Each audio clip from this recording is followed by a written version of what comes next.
Do we have vote? We have voice? Yeah, Sound?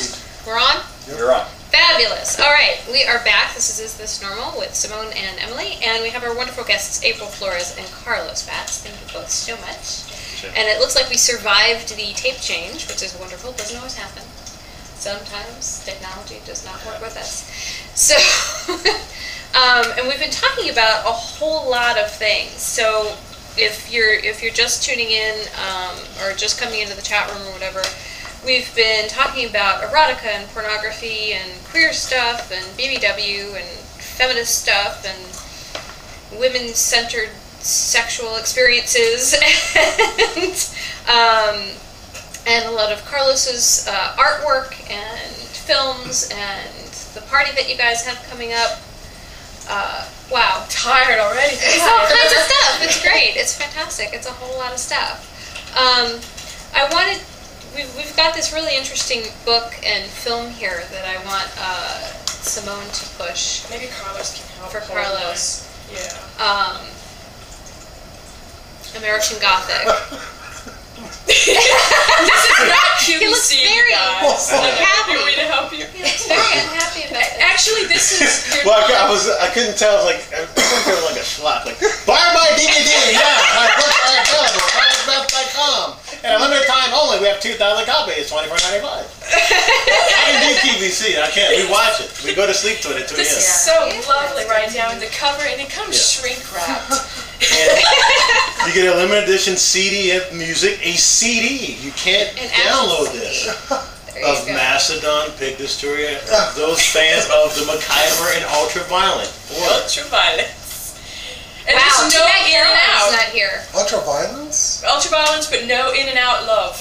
No in and out. Too bad No, that this Caroline's is not here. Caroline Pierce probably loves this stuff. This is Show some samples. a collection of Can we open it? yeah. This is my book of look at that. non-digital photo manipulations of my drawings and photo collages that I manipulate the negative and I write little stories in the text, and each image is about it could be hundreds of negatives, but it's a real negative, no Photoshop. It's all cyan, magenta, and yellow, reverse color painting. Yeah, I remember your stuff. So this is the book of that stuff, and it includes some work that for some bands and rock groups and book There's some covers. creepy images in there. Yeah. That's pretty cool. So this is available on carlosbats.com. The CD of the music in the back is from the 7 inches of rock hardcore bands that I've done work for. I started out shooting a lot of punk rock hardcore bands and hip hop groups on the East and West Coast. During the 90s, like Fugazi, Fury of 5, Pig Destroyer, Clutch, Next Step Up. I have Nate Dogg was in my catalog. Damn. Rest in peace. Slayer, Slipknot, Biohazard, Candiria. So that's how I got started, is being interested in the rock, the punk rock, and I started doing these collages for album covers, and like these are real brains, real big brains, real skulls, no toys, no stock images, all of the makeup. Like this is a boa constrictor. This is a real 10-foot python around former editor Rick Hall. That's Rick Hall? Yeah, Rick Hall. That's a set. We're in a studio with a giant. He's not looking well. This is my Anna Nicole piece. That's really, I shot Anna Nicole, and it says, "I'll see you at this funeral." This was like years before she died. It has these fingerprints, and I'm trying to shoot her like a stalker with foul work, but I really paparazzi'd her. And this is like real flowers. This is from American Gothic. So this book is actually my third book, but it's supposed to be my first book. My first 2 books are my erotic books, which caused everyone to think that I was an erotic photographer. So it sounds like I don't like shooting. It's just when they came out. Just came out, and the Right. importance The of order they value. came out as opposed to the order they were actually created in. Yes. Yeah. These are some of my drawings. We did some black on black. This is I call it a horror sculpture, which includes an octopi and a skull. This is Swamp Witch. This piece I've sold multiple prints of to collectors. I seem to like that. I painted the background with the makeup. These are some drawings. But this book has a lot of that stuff in there. And Recall. it's Rick Hall's in it. And the film is a short film. During the making of the film, the idea was came from the 75th anniversary of the painting of the American Gothic. So I wrote like a little horror story based on that. Simone, her brother, did the effects and some of the outfits that were created for it. It was a I have to really see this now. well, the idea from the painting of the American Gothic was that the old man had killed his wife, and they're trapped in the painting. But if you're into art, history, and culture, the visceral story from my standpoint was in 1935 when the painting came out. That painting represented America, the old man and the spinster daughter. That was what America was. And in the future now, I've recreated Richard Dunn as the old man and his spinster daughter, except zombies haunt her because he killed his wife. Sure. So it's a very weird interpretation of. I think that's there's little things in there, and it has motion graphics and art and an intense, crazy soundtrack by Dog Fashion Disco and Swimmer Lovers and a number of cool rock bands. And very good. My editor who worked on it is like a very famous editor. Richard Dunn is in it. April makes her horror appearance as the ghost wife. Simone did an amazing job with makeup and helping. My brother did a lot. I was assisting my brother. And you nabbed Nelly Recchia on the air. Do you know how much she's blown up since then? A smidgen. I guess. Oh, holy shit. She's talented. I can say I met her. Yeah, I met her. She was airbrushing your chains. She did the chains on my slaves. Yeah. And well, I forgot I met her, but I always try to work with. I've worked with a really. The awesome thing about Los Angeles that like my peer group, it's like the absolute best at the absolute top. Like special effects artists, makeup artists, musicians, and performers. Yeah. I've had the chance to work with your brother, Luis from AMF Corsets, and David Page. Hoping not forgetting anybody. Lick Lack, Rubber Mask. A lot of people. Tony Mac. Tony Mac. Of course, Tony Mac. What's up? But that's what I love about you guys. It's not, yeah, you're working adult, but you're still artists first and foremost. Well, I have a couple new projects I'm going to be working on, and I have some new ideas and some new things I'm going in. My goal is always maybe be a filmmaker, but going into like some dramas and some other directions. It's still going to be over the top, but adults, I had a lot of freedom. I did 5 movies with Adam Eve. I did 3 movies with Good Vibrations, and I was able to express myself that way. Now I have another whole audience of people and stories I want to tell that aren't specific to just eroticism.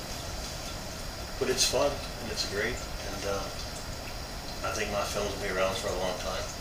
I consider myself like an avant-garde Kinsey. That's interesting. Interesting statement to me. Don't take it for granted. I think it's an interesting statement to me. Heteronormative porn. Is that the right word I'm using? Heteronormative, guy and girl, blah blah blah. Like, we need porn for us. Well, I said it as a metaphor because when Kinsey did it, people were like, "Oh, no one's ever documented this." Yeah. I think that's a very interesting way to say that. There's nobody making very. It's an awesome counterculture of people that really exist in America. I mean, Obama won. Yeah. It's like he's been busy with a lot of horrible things. Dude, Obama read comic books as a teenager. I can't say that about anybody else before him. Even Clinton wasn't as cool as Obama. No. It's a lot of cool. And at least if Obama smoked, he inhaled. He didn't lie about it. I want a president who was just not full of crap. Wouldn't. Yeah. We're bringing this up.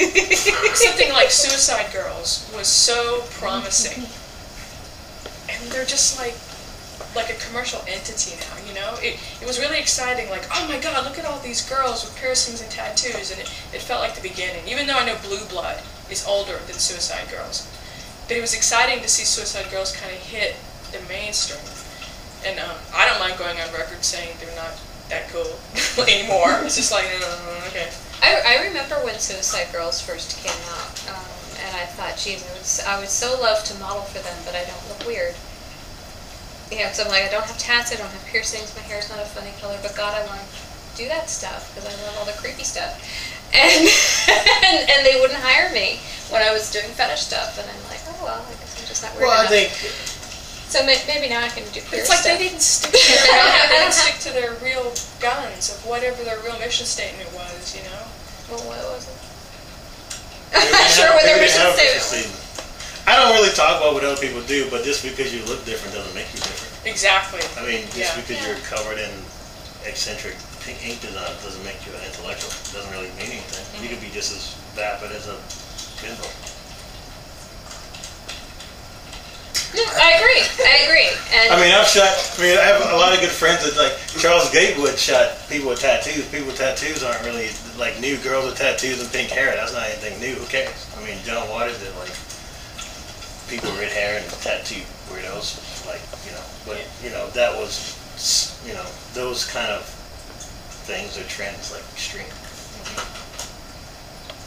so I wanted to ask you guys, because I'd like to find out from the guests that we have, sort of what was your early experiences as far as, you know, where did some of your early sex education and early experiences come from that brought you to this place now, that make you want to do what you're doing, whether it's through your artistic ideas or erotic ideas or anything? Or what were some of your early experiences that brought you to this? That's a very interesting Yeah, question. I never even thought about that. Wow. Before we close, I don't know. Can you do this? You answer first. Yeah, no, I would Guys can pass it say back and forth. most of my experience had come from just being an artist, and I discovered a lot of things. Well, what were some of your early influences? In high school, I was really into Mapplethorpe and Andre Serrano. I had a really good photo program in my high school, and we had a lot of really good books, and they were in the library. So I got to see. Where did you go to high school? I went to a high school in Maryland. Hey, so did I. That's totally weird, isn't it? We'll have to talk about that later. So when I was 15 or 16, the photography books I went into, I saw full-on arm penetration, and a bound book for $89.95. Wow. So you stole it? The pages were always sticky. It wasn't working. Yeah. No, so at like 16, 15, and I saw like very high quality presentations of extreme sex. So it wasn't Wow. it What wasn't book really was that? Do you know? That's a Mapplethorpe, right? Mapplethorpe. It could be the history of sex. It could Okay. be Okay.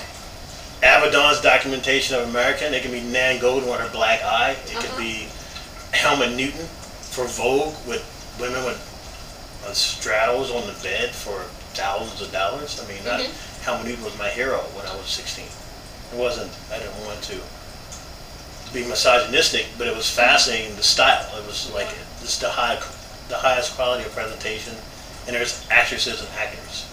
Like Robert Mapplethorpe had the actresses, rock musicians, beautiful flowers, arm fisting, black penises, suits.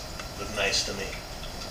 Yeah. So That's I great. thought that was cool. That's No fantastic. stigmatism. My parents were parents. I didn't have any trauma or stigmatism. Yeah, it wasn't hard to give yourself permission. Like, you didn't have to kind of worry about... I don't really think about it. Everyone's going to die. I don't really think about that stuff. I do what Yeah, I but want you're to a do. very independent kid, right? I was Yeah, see. extremely unusually independent, abnormal, is what I've been told.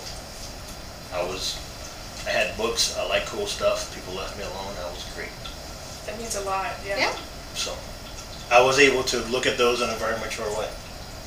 My favorite image of Mapplethorpe is the severed dog's head and the priest with new blood. That was a trifecta. So I was at 16, like, if you're going to be in a book, you need a priest, you need a severed dog's head. You got... I'm close. Work I on tried. that? Okay, tried. okay, Get close. close. And Lillian, April actually gave me, Sorry. sir, April Flores actually gave me the carrots to talk to Serrano when I actually was in a gallery, and I'll tell 3 anecdotal fun stories. I love April because I've been eating a hamburger next to Quentin Tarantino and totally couldn't move. I've been taken to see Tim Burton 20 feet away. And I actually went to an Andre Serrano exhibit, and I was standing next to him. April encouraged me to talk to him, and I got to talk to him, and I got to exhibit Andre Serrano at the Erotic Museum. That's See, right, that's I forgot great. about It that. was intense. It was an amazing, intense process. Isn't but it was wonderful cool. to have a sweetie who pushes you to do that stuff? Yeah. Yeah, She's yeah. I have a irreplaceable. sweetie She who is pushes me my, to do that because I get shy. It's like, she is my Energizer battery. I'm just a bunny with her. Just sitting in a dusty You're an corner empty bunny waiting without for batteries. waiting for